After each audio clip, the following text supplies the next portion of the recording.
Good morning, everyone. In the previous class, we have done the objective type questions of chapter 1. Today, we will discuss the question answers of chapter 1. So, question number 1 is what did he find? ही यहाँ पर कौन है? Writer find in a secret drawer. उन्हें क्या मिला था? Who do you think had put it there? We have already read about this, that he found a shallow space underneath the roll tax drawer which was a secret drawer. एक secret drawer थी और वहाँ पर उन्हें क्या मिला था? There was a small tin box in which he had a piece of letter. एक लेटर मिला था और उस पर लाइंड अप लिखा हुआ था, Jim's last letter received January 25th 1915 to be buried with me when the times come. और ये किसने रखा था? अब सेकंड आंसर क्या है? It seems that the letter was put inside by Mrs. Jim MacPherson along with her full name and address written on the envelope consisting the letter. Okay, now second question, who has written the letter, to whom and when. किसने लिखा था, किसके लिए लिखा था और कब लिखा था? तो किसने लिखा था? Captain Jim Macpherson of the British army who was fighting a war against the Germany had written the letter to his wife Connie. और कब लिखा था? On 26 December 1914. Next question. Why was the letter written? Was the wonderful thing that had happened? Jim MacPherson wrote the letter to Connie and described about the wonderful Christmas event that happened on that day of Christmas. आपने पढ़ा था ये बात कि उन्होंने इसको ये कहा था कि बहुत ही एक सुंदर चीज़ हुई थी उस morning, because although a war was going on between the two armies, the British and the Germans, they celebrated Christmas and played a friendly match together. ये हमने पहले पढ़ा था कि उन लोगों ने अपने सारे जो राइवलरी है उसको भुला कर what they started a playing match together. Next question, what jobs, कौन से काम did Hans Wolf and Jim Macpherson have when they were not soldiers. जब वो सोल्जर्स नहीं थे तब वो क्या करते थे? Before joining the arm force, Hans Wolf from Dusseldorf used to play cello in the orchestra. हमने पढ़ा था ये बात कि वो ऑर्केस्ट्रा में सेलो बजाते थे. And Jim Macpherson was a school teacher from Dorset. और जो दूसरे थे Jim Macpherson, he was a teacher from Dorset. Next, had Hans Wolf ever been to Dorset. क्या हंस वुल्फ कभी डॉर्सेट गए थे? वॉट डिड ही से ही knew it?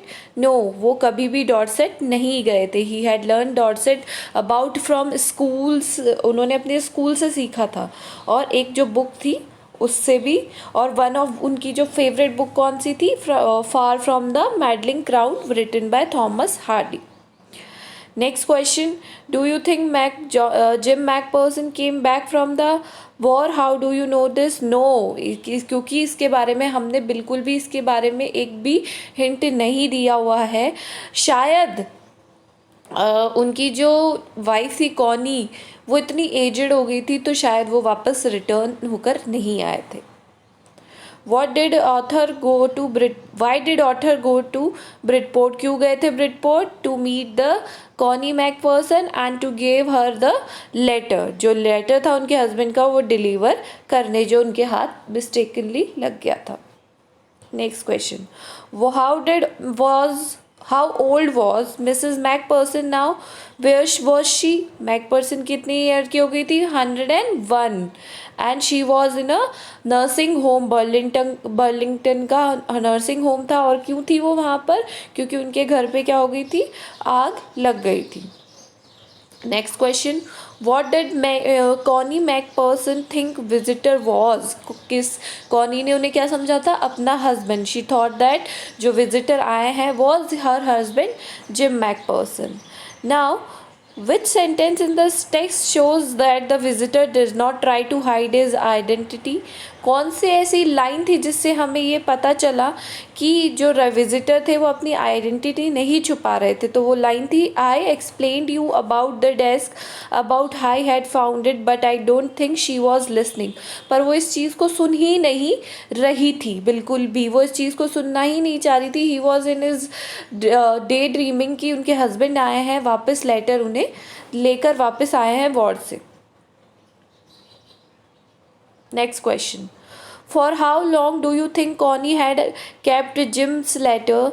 Give reasons for your answer. So the answer will be Connie kept Jim's letter for a long period of time. जब तक उन्हें कुछ कुछ याद था तब तक उन्होंने उनके लेटर रखे.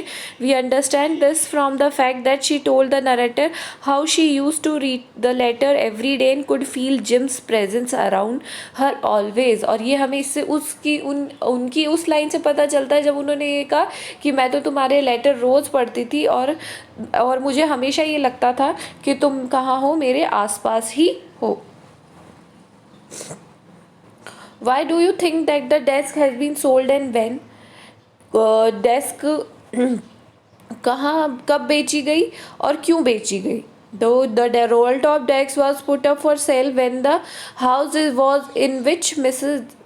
Macpherson lived had caught the fire and she was taken to the Burlington nursing home. Most of the things got burned and were put up for sale thereafter. और जब उनके घर में आग लग गई तो उनके घर का सारा आधे से ज़्यादा सामान जल गया था, तो उनमें से कई चीज़ें जो बच गई थी उनको किसके लिए रख दिया गया? बेचने के लिए दे दिया गया.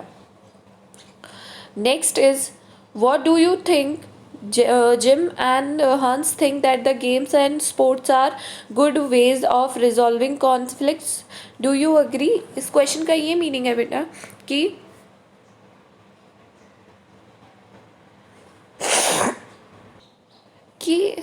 जो जिम दोनों तरफ के जो कैप्टन्स थे उन्हें क्या लग रहा था कि जो स्पोर्ट्स हैं उनसे क्या वो ये जो लड़ाइयाँ हैं इसको रिजॉल्व ख़त्म कर सकते हैं? Do you agree? क्या आप इससे अग्री करते हैं?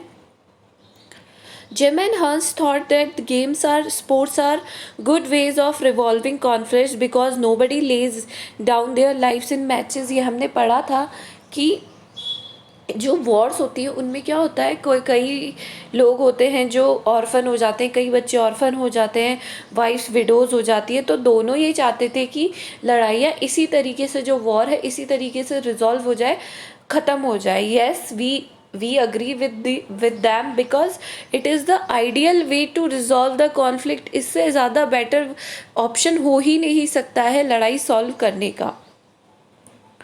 Next question. Do you agree? Do you think the soldiers of the two armies are like each other or different from each other? क्या आपको लगता है कि ये जो दोनों सोल्जर्स थे, मतलब दोनों तरफ के जो सोल्जर्स थे, they were same, एक जैसे थे, या फिर different from each other? Find evidence. आपको प्रूफ ये ढूंढना है from the story to support your answers. अब हम ये कहेंगे कि वो एक जैसे ही थे बिकॉज क्या कर रहे थे आपने देखा होगा, they were Christmas celebrating Christmas together, they were sharing good moments like eating, laughing, drinking and talking with each other. ये सब कर रहे थे. Both the armies played a friendly football match and approve the fact that conflicts could have been resolve by a playing match. जितने भी consequence, जहाँ जितनी भी सिचुएशन वहाँ पे दे रखी थी, you have to write in that. Now the last 3 questions are very long type. Okay,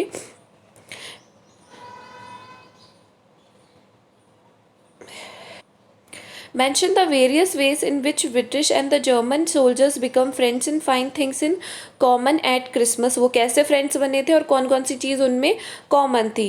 तो सबसे पहली बात तो देवर सेलिब्रेटिंग क्रिसमस, यही कॉमन बात थी उनके अंदर. And they were playing together and all the things that were mentioned कि वो एक जैसा बनाती है. they were singing carols together last में and they forgot the hatred and they started playing football match together. तो what you have to do, you have to write the whole, these are long type questions. Okay, question number 16. What is Connie's Christmas present? Why it is the best Christmas present in the world? क्या था Connie का सबसे Christmas present क्या था, जो उसके husband से उसको लेटर मिला था, और वो इसलिए सबसे बेस्ट प्रेजेंट इसलिए था क्योंकि उसे लगा, she thought that his husband had return from the, कहाँ से आ गए हैं, वॉर से, एंड उनके जो लेटर है वो उन्हें बार बार पढ़ती रहती थी. Do you think the title of the story suitable for it? क्या टाइटल सुटेबल है स्टोरी के लिए? Can you think of any other title? So in मेरे ओपिनियन में, यानी हमारे ओपिनियन में, the title is the very perfect to the story and it shows the festive spirit. मतलब इस तरीके से हम इसके लिए और कोई बेटर ऑप्शन हो ही नहीं सकता था, क्योंकि इससे ज़्यादा हमें कभी भी किसी को भी लाइफ में इससे ज़्यादा बेस्ट प्रेजेंट नहीं मिल सकता है. So you have to write all these 17 questions in your copy and submit it to me by tomorrow. Thank you.